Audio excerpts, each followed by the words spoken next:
ஹரஹர சங்கர ஜெய ஜெயசங்கர. காஞ்சி மகாபெரியவா காஞ்சிபுரத்தில் இருந்த சமயம். அன்றைக்கு மகாபெரியவா தரிசனத்திற்காக ஒரு சிலர் தான் வந்திருந்தார்கள். அப்போது மகாபெரியவாளை தரிசனம் பண்ணுறதுக்காக ஒரு அன்பர் உள்ளே நுழைந்தார். மகாபெரியவா கிட்ட வந்து 2 கைகளையும் கூப்பிண்டு மகாபெரியவாளை பார்த்து தேம்பி தேம்பி அழ ஆரம்பிக்கிறார். மகாபெரியவா அந்த விசும்பல் சத்தம் கேட்டவுடனே அந்த பக்தரை கொஞ்சம் அண்ணாந்து பார்த்துட்டு தன் பக்கத்தில் இருந்த அணுக்கு தொண்டர்கிட்ட, அதோ அங்கே ஒருத்தன் அழுதுண்டே இருக்கான், அவன் எதுக்காக அழறான்னு கேட்டுண்டு வா அப்படின்னார். அந்த அணுக்கு தொண்டர் காரணத்தை கேட்குறார். அழுதுண்டு இருந்த பக்தர் மகாபெரியவாளை பார்த்து, பெரியவா, இதுவரைக்கும் நான் யாருக்கும் எந்த விதமான கெடுதலையும் என்னோட நினைவுக்கு தெரிஞ்ச நாள்லேருந்து பண்ணினதே இல்லை. ஆனால் என்ன காரணம்னு தெரியல. எங்கள் ஆற்றுல நான் பீரோவில் வைக்கிற பணம் திடீர்னு காணாமல் போயிடுறது. அந்த பணத்தை எடுத்துட்டு போகிற அளவுக்கு எங்கள் ஆற்றுல யாரும் திருடாலாம் கிடையாது. ஆனால் இந்த பணம் எப்படி எங்கே போகிறதுன்னு தெரியல. தோய்ச்ச துணியை எல்லாம் பீரோவில் மடித்து அடுக்கி வைக்கிறோம். ஆனால் அந்த துணியை போட்டுக்கிறதுக்காக எடுக்கிறச்சே அதிலேருந்து ஒரு தீஞ்ச வாடை வருது. ஒரு சில துணியில் பொத்தல் வேற விழுந்திருக்கு. எப்படி பீரோவில் வைக்கிற துணி இந்த மாதிரி ஆறுதுன்னு எனக்கு தெரியவே இல்லை.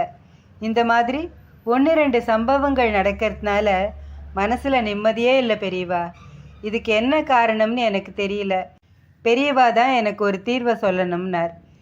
பெரியவா அந்த அன்பர்கிட்ட, அந்த கடைசியில் ஒருத்தர் உட்காந்துட்டு ஏதோ பாராயணம் பண்ணிட்டு இருக்கார் பாத்தியா அப்படின்னார்.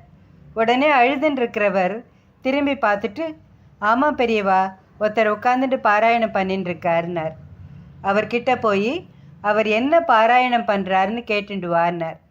உடனே இந்த அன்பர் அவர்கிட்ட போய், நீங்கள் என்ன பாராயணம் பண்ணுறீங்கன்னு மகாபெரியவா கேட்க சொன்னார்னு சொன்னார்.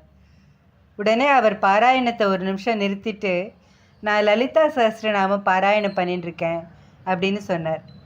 இந்த பதிலை ஓடி வந்து மகாபெரியவா கிட்ட சொல்கிறார்.